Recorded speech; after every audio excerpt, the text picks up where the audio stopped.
Hey y'all, it's Jen, and I have my Booktube-a-thon slash Summer Biannual Bibliothon 2017 wrap up. I did participate in both of those readathons. I'm going to start with the Summer Bibliothon.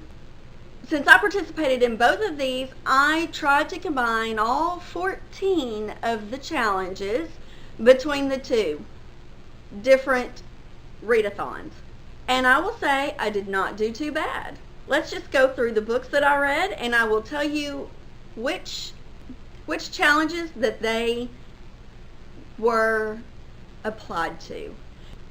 So as most people know, these two challenges were running mostly at the same time. There were 6 days that overlapped of the total of 8 days that were between the two readathons. The Summer Biannual Bibliothon ran from July 23rd through July 29th, and the Booktube-a-thon ran from July 24th through July 30th. I did not participate in any of the daily vlogging or the video challenges or the Instagram challenges. This was my first year, so I just focused on reading and the reading challenges themselves. Let's dive in. The first challenge was the group read challenge for the Summer Biannual Bibliothon, and that was Flame in the Mist by Renee Audier, and I listened to it on audio. I gave it 3.5 stars. It started off really slow, and to be quite frank, I probably would have DNF'd it at the 25% mark if this wasn't the group read for this readathon. It did pick up about the halfway point, and I'm glad I stuck through it. I haven't decided if I'm going to continue on with the story. I probably will, because I do love Renee Audier, and I'm kind of curious to see how things wrap up, because obviously it was left on a cliffhanger since it is the first book of a series. But be forewarned that it does kind of start off slow. The next book, I have actually covered 2 challenges, which was a host's favorite genre, which I chose Emma from Emma Books, and that was diversity. And then number 4 for the Summer Bibliothon was a throwback challenge, and I chose their graphic novel challenge, and for that I read El Defo by C.C. Bell, and this is billed as a middle grade graphic novel, but I think children a little bit younger, even early elementary, could really understand this story. It was really good, and obviously the main character is deaf. She started out being able to hear, lost her hearing at age 4 due to a illness that she contracted, and then it goes through her story of growing up and learning how to cope with no longer being able to hear except for with the help of hearing aids, and the challenges that she faces through school and just in everyday life as well. I found the author's notes at the end very interesting, and I do highly recommend that you go ahead and read those couple of pages as well. And I gave this book 4.5 out of 5 stars. My next book was also a combined book for 2 of the challenges, both Summer Biannual Bibliothon. Challenge number 3, a book that has been or still is banned, and challenge number 7 is a LGBTQIA plus book, and for that I chose Two Boys Kissing by David Leviathan. I had no idea what to expect when I went into this book, but it was really kind of interesting. The events in this book were very similar to some events that actually happened in real life in, I believe, in the 80s, maybe early 90s.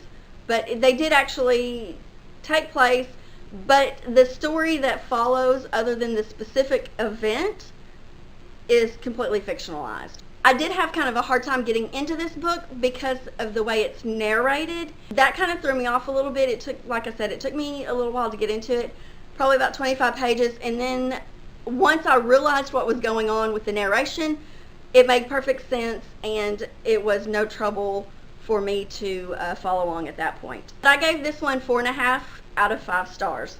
The next book is also a book I used for the challenges for the summer biannual Bibliothon. And that was a book-to-movie adaptation, which is where you read the book and watched the movie within that week. And for that one, I chose The BFG by Ronald Dahl. I read the book on Friday night into Saturday morning, and then my niece and I watched the movie Saturday night.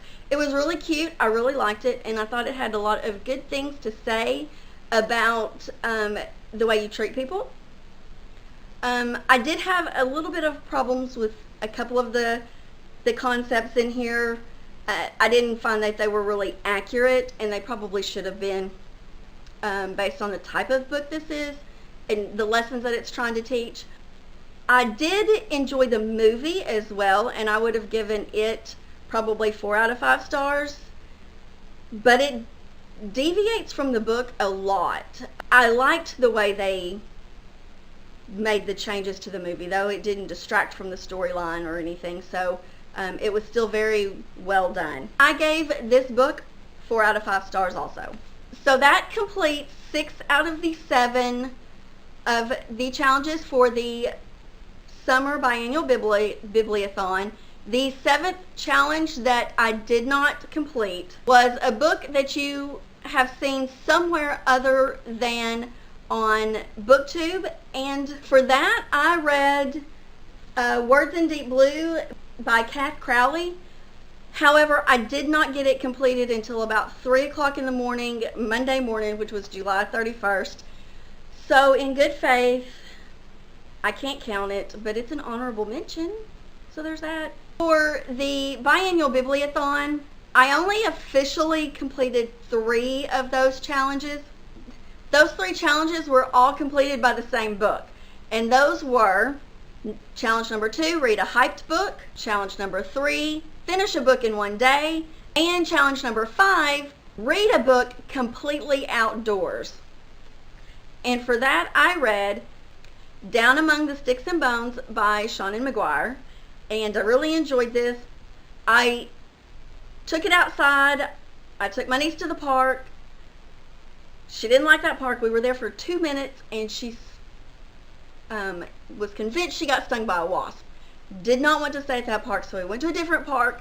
She was there for a few minutes, about 30 minutes, and I read a couple of pages while she was there. Ended up coming back home, and then I sat outside my front yard, and I made my niece sit outside with me in the front yard, and I read my book while she read on her Kindle and complained about mosquitoes biting her the entire time. So I didn't even come back inside at all, except for to refill my water bottle because it was 88 degrees outside. Probably one of the most comfortable days we've had here in Arkansas in the last month, but it was still pretty humid and it was still pretty hot. But I did read it all the way through outside from start to finish.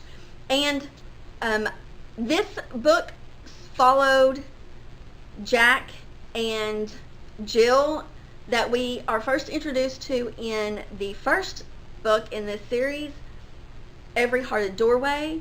And this is Jack and Jill's story and how they got there and their life growing up. It was pretty awful, and they ended up in the moors, which was also a pretty awful place, but it was where they kind of felt at home. And it just goes through their story. It's very interesting, very dark, very heartbreaking, kind of like all these stories are. But I really enjoyed it, highly recommend it, and I gave it 4.5 out of 5 stars. So that's 5 books I've read completely from start to finish. During this week, I also listened to the audiobook version of Boy Erased, A Memoir of Identity, Faith, and Family by Gerard Conley. I did start and finish this book during the challenge, so this would be book number 6 that I read during that week. My book number 7 for the Booktube-a-thon and challenge number 6 book, a book you bought because of the cover. I did have mentioned this already. I had Words in Deep Blue by Kat Crowley for that one. But again, I didn't end up finishing this till about 3 o'clock in the morning. So that's 3 hours past midnight on the 30th. So it was completed on the 31st. So it's an honorable mention. I'm just not a fast reader, and I just couldn't squeeze this one in all the way at an earlier time. I had some family obligations this week as well, and some work commitments. Though officially, I am at 9 of the 14 challenges, which is amazing, and 3 honorable mentions because I just didn't quite finish this book on time. Not too bad at all. So I am definitely not disappointed in myself. I can't wait till the next readathon. I believe the winter biannual Bibliothon is going to be around Christmas time, and I can't wait to jump into that, and I'm hopefully going to be able to do some daily vlogs and participate in some of the video challenges and stuff with that. We'll just have to see. That wraps up my wrap-up. If you enjoyed this video, please hit the thumbs up button for me. Be sure to click subscribe. And if you have read any of these books, let's talk about them. That's what we're here for on BookTube, is to talk about books. So let's chat in the comments. Did you read any of these? Have you read them? Do you plan on reading them? And what are your thoughts on them? And that is it. Until next time. Bye.